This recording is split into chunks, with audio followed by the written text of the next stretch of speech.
Welcome to Real Estate Coaching Radio, starring award-winning real estate coaches and #1 international best-selling authors, Tim and Julie Harris. This is the #1 daily radio show for realtors looking for a no BS, authentic, real-time coaching experience. What's really working in today's market, how to generate more leads, make more money, and have more time for what you love in your life. And now your hosts, Tim and Julie Harris. Welcome back. This is part number 3 of our series on the Metaverse. And this has been a very well-received podcast. We're thrilled that so many of you are open and interested in this topic. It is kind of fascinating because it does give you a window into the future. There's a lot of inevitability about what we've been describing to you. And a lot of the things we're presenting to you, and this is, again, day 3 of this series, they're ideas, they're suggestions on what direction this technology might go. But please be clear. It's still early days. Nobody really knows. So as we're going through some of these, it's a little bit about just sharing with you the existing technology and understanding how that's most likely going to evolve and how we're going to be interacting with the metaverse. But here's what Julie and I are really hoping you're taking from this. This is not hypothetical. This is happening.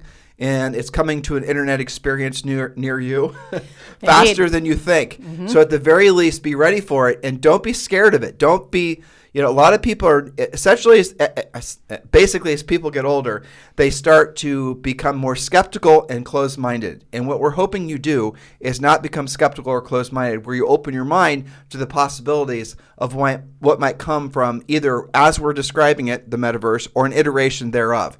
And it's kind of fun and exciting to talk about these things because if you let your mind go a little bit, then you can start seeing how this actually could enhance your life in pretty much all ways, in meaningful ways. It could cause you to be more productive, have a better experience with, all sorts of different interfaces. I had somebody message me, Julie, I think it was through Instagram. By the way, if you guys want to follow us on Instagram, it's at Tim and Julie Harris. But anyway, he sent me a message, and his message was, imagine going to a Metaverse DMV. Oh, no. Let's hope that it's much improved. Yeah, but I mean, he was joking. But what an interesting idea, though, right? Right, but here's the thought behind that, though. So there will be a Metaverse DMV. Sure. You will be able to go to the Metaverse DMV and with your avatar, and you will be able to then do whatever you need to do for your real-life car and whatever the DMV is also there to do.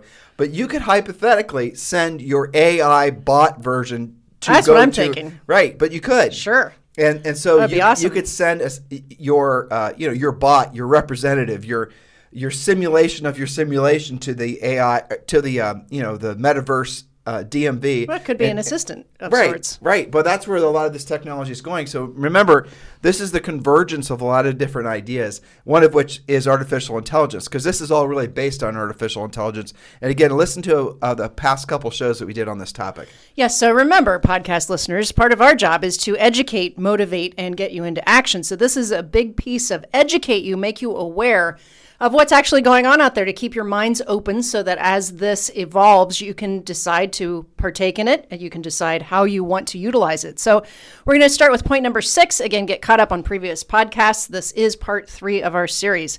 Point number 6, or question number 6, is the Metaverse a big video game that you play using a virtual reality headset like the Oculus? How will people physically actually engage and interact with the metaverse? Well, to just freshen your minds, remember, most of you can remember AOL, where download speeds were measured in days, and you would get a little voice saying, "You've got mail," instead of just clicking and seeing your mail. Well, how quaint were those olden times? And yet, guess what? That was less than 20 years ago.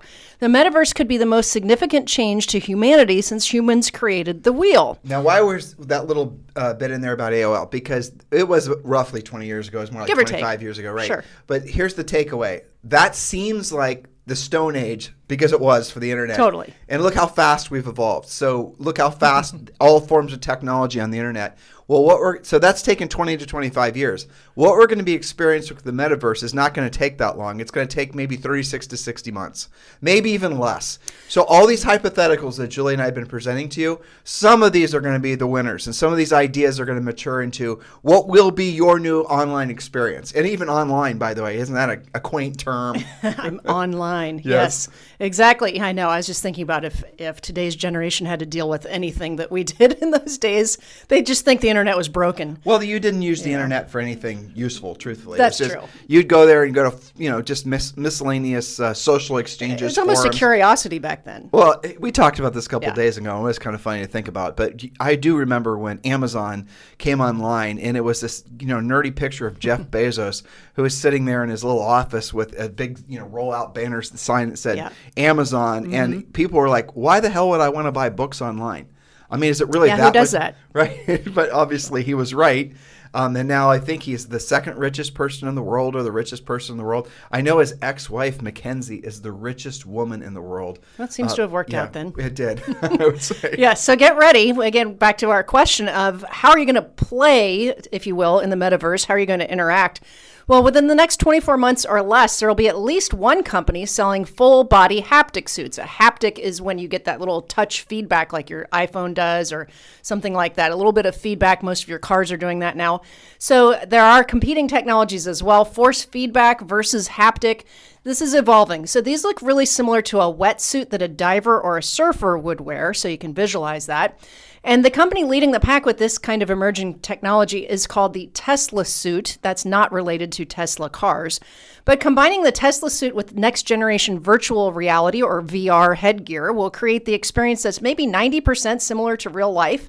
For example, you'll feel when someone touches you, you will feel the wind blowing.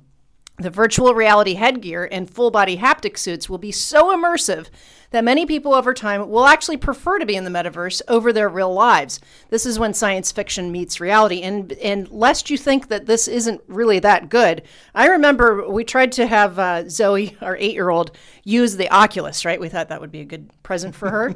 and I have messed around with it a little bit too, as have you. And the first time that she put the Oculus, which is only a headset, that's not a full body haptic suit for those of you who don't know, just you can Google what an Oculus is. It's basically a headgear that, connects to your eyes and ears. And a shark was coming and she freaked out. She was snorkeling. She was snorkeling, which was really cool for a while. And it was so funny to watch her snorkel because she was moving around like she was in the water. It was awesome. And she was like moving seaweed out of the way with her hands. And yeah, your point. It was only the headgear. And then out of nowhere comes this shark out of the corner of her eye. And she screamed. It was real. It was about as real as it could get for her. But your point, though, the sim that she was experiencing, or the experience that she was having, was real video. It wasn't a simulation. It wasn't a cartoon. It was something that was videotaped by real divers, and the whole thing was an experience. But she could direct which way she was going to go. Which is very cool. This little last paragraph that you read, this is so important because the Tesla suit, for example, or whatever evolves from it, and again, not related to Elon Musk companies, but the Tesla suit is the first of many, many, many, many different wearables, if you want to call it that. They're going to come out. They're going to allow us to, I would call it integrate, hopefully not like, the Matrix, into what will be the metaverse. And Julie mentioned haptic, but there's also a lot of other technologies that are also going to create essentially a simulated touch experience. And that's something that that's going to blow most people's minds. And so when I was researching this particular topic, I went on to Google, right, as any good researcher of Web 2.0 would do, right? Sure. I went to Google and I was putting in just different sorts of, Tesla suit and all these others. And I found a video of somebody trying on the Tesla suit for the first time. And it was amazing. And you could see what she was experiencing through a separate screen because they were demoing it. But she put her hand in front of a fan, and she could feel, and then they increased the speed of the fan so she could actually feel the strength of the wind increase or decrease, and all these different things. Now here's the other thing that's really fascinating. You can, with one of these Tesla suits, be standing in your office right now or wherever you are, and you could have one of these things on, and you could be walking up the Empire State Building or walking up the Eiffel Tower and experiencing, your legs would experience the resistance of actually doing the physical exercise. You could feel the wind blowing in, as you're climbing up. So you will get the same... the feedback, really. The feedback. But I guess I'm trying to really impress upon people is that you will get exercise from wearing these suits as if you were actually doing the exercise in real life. That's pretty cool. And that is pretty cool. And so the same thing goes, again, scale this out. Think about all the different experiences and all the different things you could get done during the course of a day if you could just easily go from one place in the metaverse to another. In real life, right now, if you're not playing video games and whatnot, you will want to consider EXP Realty, because EXP Realty really does have their own metaverse. It's called EXP World. EXP bought a company called Verbella, and Verbella is a metaverse. And so, again, go to YouTube and watch some of the videos of how it works. But the international company EXP Realty that's licensed in 21 different countries now, you are essentially part of an international, metaverse world where you can have direct interaction with agents all over the world, and not just from Facebook or from any of these other sources, but you can go there with your avatar and have direct communications. Now, if you've not experienced it, and I remember the first time Julie and I experienced it, it was 3 years ago, and this was not using any sort of haptic or VR experience. It was in front of a keyboard, in front of a computer screen. Purely visual. And we are not video gamers at all. And so for us, the first time we experienced it, I was a skeptic at first, but it took probably about 10 minutes for it to become oddly surreal, even though the avatars looked like cartoons and all that technology. And we talked about this on the last show, but all the technology is rapidly evolving to the point where people are going to look like people in the metaverse. People are going, and again, you're going to feel when you're walking down the street in the metaverse. I'll just reference what I saw on YouTube. Somebody else was demoing the software, the technology that's going to be available soon for the metaverse, where it was created by video game companies, where you're going to walk down and you're not going to be able to discern the difference. And you got to watch these videos because it's totally and completely freaky, because you're going to swear it's real. It's not. It's all a simulation. It's done by a computer. But the shading is right. The light is right. Now, if you add, and that's just watching on a traditional screen. Now, if you were to have some sort of VR headset on, and if you were to have a full body haptic suit on, you are walking down that street. Every part of you is going to tell you you're walking down that street. Now, I want to talk a little bit about the VR headsets too. I don't think we wrote about this in our notes. The best VR headsets that are being developed were originally developed for the military to teach people how to fly jets. And you can see, again, some of these, how advanced the VR headsets are. Julie referenced the Oculus thing, which is basically like fancy goggles. The VR headsets that they have already evolved, they being DARPA and other technology companies, are incredible. They're insane. You will have this immersive experience that covers your ears, where you're going to be able to look up and everything whatever direction you're looking, you are there. And your brain very quickly will, so my right eye is legally blind. My left eye is 20/20. When my right eye is basically along for the ride, my left eye does all the work. But for me, I can't tell the difference. I can't tell the fact that my right eye is along for the ride and doesn't really do much as far as helping me see things, that it's all being done in my left eye, because my brain has rewired essentially the way my eyes perceive things, and has made it so that my vision collectively is the same as if both eyes were working. I hope you guys kind of understood that. Some of you, as you approach 45, you'll discover that your vision as well becomes challenged. Now, that is so I do not perceive the fact that my right eye is not functional at the same level as my left eye. I cannot tell, I cannot feel it. That is what it's going to be like when you're dealing with these immersive experiences as far as what comes from the metaverse. It is going to completely change how you interact with other people, how you interact in businesses. Now, if you're going to be somebody that's going to be a skeptic and stuck underneath your staircase, and you're going to miss all of this, you're going to miss out on what we believe. And it does make sense. And I would like to have a spirited conversation if you guys would like to talk on YouTube or talk anywhere else about this. But we believe, and again, we can't see any reason to believe this is not true, that what we're about to experience as far as the evolution of this technology will be the greatest evolution in really civilization since the printed, maybe even I said in the notes, the wheel. But maybe it's a more accurate way of comparing it would be the printed, the printed word. Because or it's bringing production. people together. Right. You wrote down education, socialization, business meetings, virtually everything. The Gutenberg press, basically. Exactly, because that was kind of like a great equalizer, right? Right. And we talk about relating this to Starlink, because you're going to need to log on somehow, right? So that you could be in sub-Saharan Africa and still have these experiences because of Starlink. And for that reason, I think that this is going to be almost like a great coming back to each other in a sense. Look at the convergence of things that have happened. That's what the convergence is a good word right. for it. A lot of this from COVID, right? Sure. So you have the Great Resignation, resignation that's all over different news channels. Well, that is essentially, it's not just people quitting. What it is people saying, I will work for your company, but I want to not have to, go into your office. Yes. I want to work remotely. There's so people are expecting things and forcing business to change so that... because the technology allows them to now. Exactly. And technology, but not only that, the expectation of how you work for a company. And the acceptance of it, too. You and I have a virtual company. We have employees in the Philippines. We have employees, not even employees. They're independent contractors. That's also why EXP can be in 21 countries. Exactly. That's not normal. The company doesn't normally do that. But so They're this brick and mortar. now you combine what Julie just said, Starlink, which in many markets, and some people love to argue about this, Google it yourself, is actually faster than even Google Fiber as far as satellites. Now the cool thing about Starlink is that you order it shows up, you mount the satellite dish yourself. It's very simple, and a wire goes right into a modem, and you are ready to go. You don't need Larry the Cable Guy. You don't need a bunch of extra Mickey Mouse.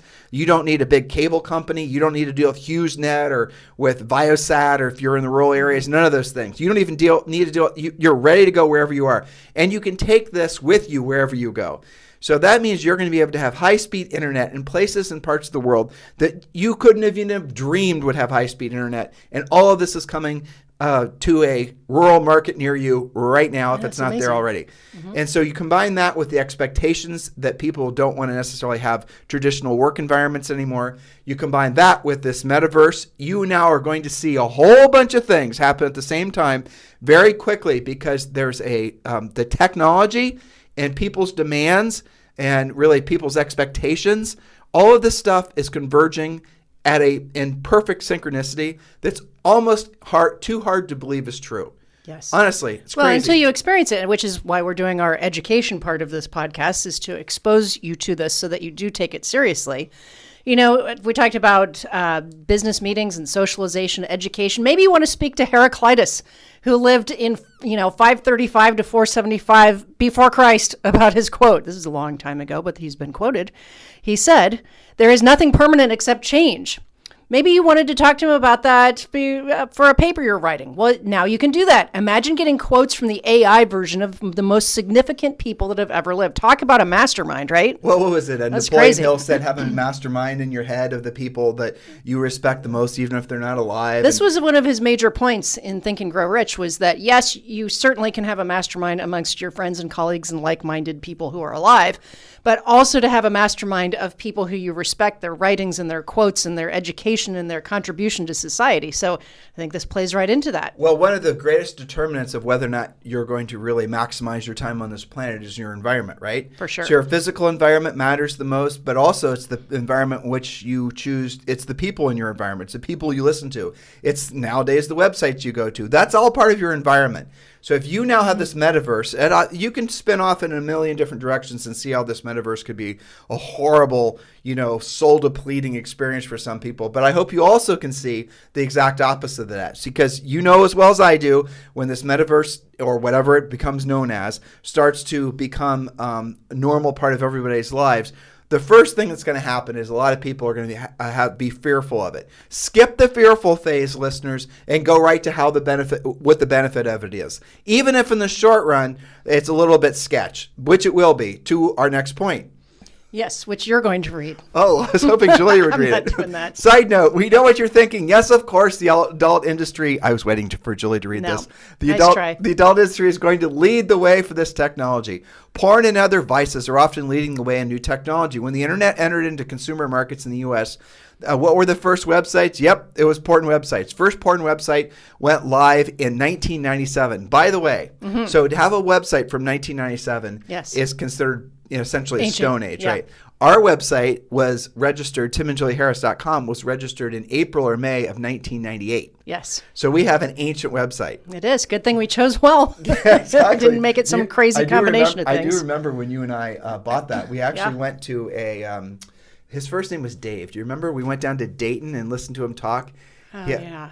It'll hit me in just a second. Yeah, this I know is who you before. mean. Yeah. Anyway, so we heard him talk, and he was talking about this new thing called the internet, and how you can buy your name. And he was, probably kind of working his way through explaining the internet like we are trying to explain the metaverse, right? Right. Hopefully doing a good enough job. And you were smart enough to go, that seems like a good idea. But I remember there was a break, and Julie and I rushed out, and we, I don't know if we went online or recalled, or I think I called somebody and asked them to go to this website that I'd never heard of before and do this thing called registering your URL. So we registered our URLs and all these other Not even really things. knowing what that meant at the time. And we registered some other URLs too. Like we had, we sold in New Albany, Ohio. And so we registered, guess what? NewAlbanyOhio.com. Yep. Nobody else had bought that. So you can see now, as I just said those two things, you guys are probably thinking to yourselves, how could no one have bought that? It's because people are always slow to react. Well, you were very pioneering in those days. Which is hilarious. You were coachable. Yeah, I was coachable. Right? So this metaverse thing to me feels the same way. Whereas the reality of it is the social networking thing, it really did feel like a bridge. Definitely. Right. So point number 7 is, or question to consider, is the metaverse going to follow the same laws, rules, and guidelines as the physical world? Well, not yet. Bad behavior in the metaverse can be more severe than today's online harassment and bullying. Unwanted touches in the digital world can be made to feel real and the sensory experience even heightened. Of course, that means that you can also hire a virtual Navy SEAL to beat the virtual snot out of your virtual bully. So, the plot thickens. But yes, this is still, new times for organizing all this. And I've been reading up on this particular thing, which is right here. I added that to our notes, and then we can circle back. That's fine. So consider the article and interview. This is a great magazine. I really get a lot of interesting stuff. It's called Nautilus Magazine, Nautilus, like the shell. But there was an interview with Jim Davies, who's a professor at the Department of Cognitive Science at Carleton University and co-host of the award-winning podcast Minding the Brain, which I'm going to look into. I should just throw something in here for longtime listeners who you guys know us at this point. So my point, which I was really proud of, was talking about the porn industry adopting the metaverse. And you can totally see that this Brainiac thing that Julie's reading to you guys now is a Julie point. You see that you guys can tell who wrote that particular day's outline. In case you weren't paying attention. Okay, and don't worry, this isn't too long. But this is from the award-winning podcast, Minding the Brain. Well, the article and interview is talking about artificial intelligence being enabled as a sort of moral police in the metaverse. Remember, our question was, what about, bullying and things like that?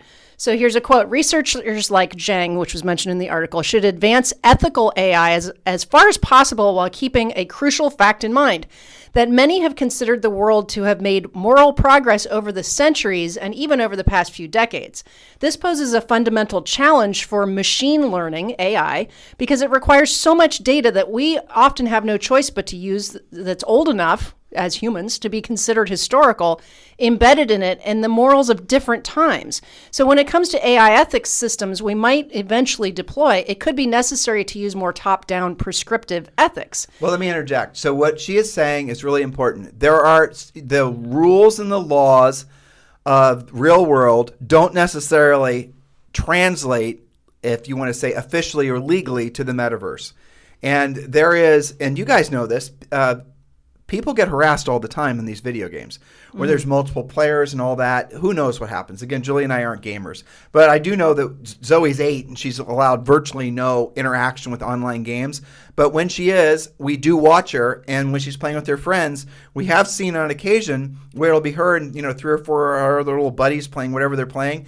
And then we'll see, Julie and I will notice another person pop into their little game who wasn't invited, who they don't know who it is. Yeah. Now, that's most likely, if we're being honest, just another kid, probably. But it also could be some moron predator that's just, essentially trying to, who knows what. And how would AI know that, right? Exactly. And so, but really where this is fascinating, and it is fascinating, is do real estate laws translate? Exactly. It will essentially codes of conduct translate. Well, let me finish this last paragraph. Researchers could program a utility maximizing AI that calculates the greatest good for the greatest number, or an AI that tracks the duties and rights people have to respect regardless of the consequences. Or what would be best is that AI models have a virtuous person, what would that type of person do in a situation? You can see how there's different models for this. Maybe the best ethical AI would be able to decide which of those moral frameworks or others to use when. The result would be a genuine oracle, a myth come true. Remember, the oracle was a simulation in the Matrix. So here's the reality of how all this will work out, because you're saying at AI models that has, essentially modeling the characteristics of a virtuous person, isn't that in itself going to be up to debate with the whole You'd have to program that. Program that what will most likely happen, in my humble opinion, is that, and it makes sense, this is how markets work, right? Is there'll be many competing metaverses, and then there'll be metaverses that have a defined characteristic or sets of characteristics. Sure. Just like right now, if you look at the demographics for the social sites, I mean, Facebook, generally speaking, doesn't attract a lot of young users. Right. Young users are using TikTok and they're using, Instagram, but really TikTok mostly. So I would imagine that you will see that metaverses will evolve in the same way, to the point where maybe part of the same metaverse, let's call it ABC metaverse, there will be areas within the metaverse that are maybe more exclusive, or where people have agreed to conduct themselves following these particular rules or guidelines. Culturally, these things will evolve because we do have existing cultural norms to benchmark models. against. That's right. But there's so many parallels. When I was looking at that article, I was thinking, well, isn't that interesting that you see things like Facebook and Instagram sorting out their rules still, right? What's allowable and what's not. And I was thinking about even when our country got settled, right? So the East Coast had their, British influenced laws. And then you could go to the Wild West where you could pretty much get away with anything. That's what I'm describing. See what I'm saying? Yeah. And so for now, this is a bit of the Wild West. And maybe with multiple metaverses, maybe one is a little bit less regulated. And then this one over here has a lot of different ethics in place. And you have to know the difference. What was that? What was that series where there were robots and it was out west and people were going there to have this experience? I can hum you this theme song, but I can't tell you the title. You know what I'm talking about? Yeah. Wasn't it on HBO or Showtime? I think it was HBO. Right. And it hasn't been that long ago. A new series. You guys know, if you guys are nerds and you watch science fiction stuff, you know what we're talking about. It's about to come out again too. They're opening up another new series. Westworld. Westworld, right. Yes. So if you haven't watched that, it's really actually pretty trippy. Oh, we just ruined it for you though. Don't forget we said that last part. Yeah, forget we said the last part about everyone on there being a robot. But that aside. Very interesting though, because that's right here in this wheelhouse of that convergence. Right. And this is exactly, that's the point I was trying to make, is that when normal people would go into this Westworld, but it wasn't a simulation of the metaverse.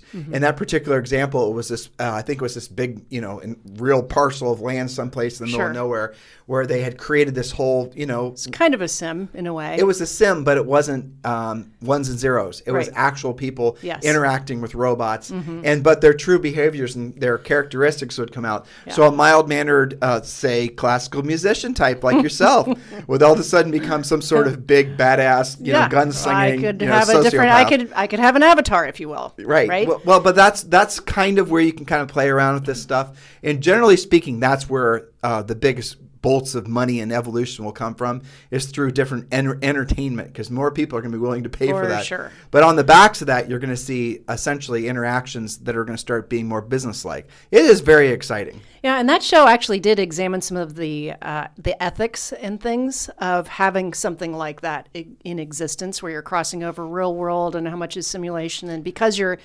in this quasi-program, is it okay to do those things because you're not really doing it in real life? Spoiler alert, the robots got sick of being abused. Spoiler alert. Exactly. Didn't work out. Yeah, but this is something I'm reading about too that we haven't, I don't think I've added my notes on this yet, is that as these things evolve, there's going to be like simulation 1.0, 2.0, and 3.0, right? So they were explaining how the Matrix is a combination, right? So there were real people, and then there were characters who were 100% sim, right? And so that's sort of a hybrid versus having completely simulation where everybody and everything is a sim, and what the differences of all those things are. So it's definitely an evolution. It is. And this, again, crazy science fiction stuff, but it's crazy science fiction stuff that is coming to a computer near you sooner than you might want. So watch out. But have your mind open to it. So we're going to get to part 4 tomorrow.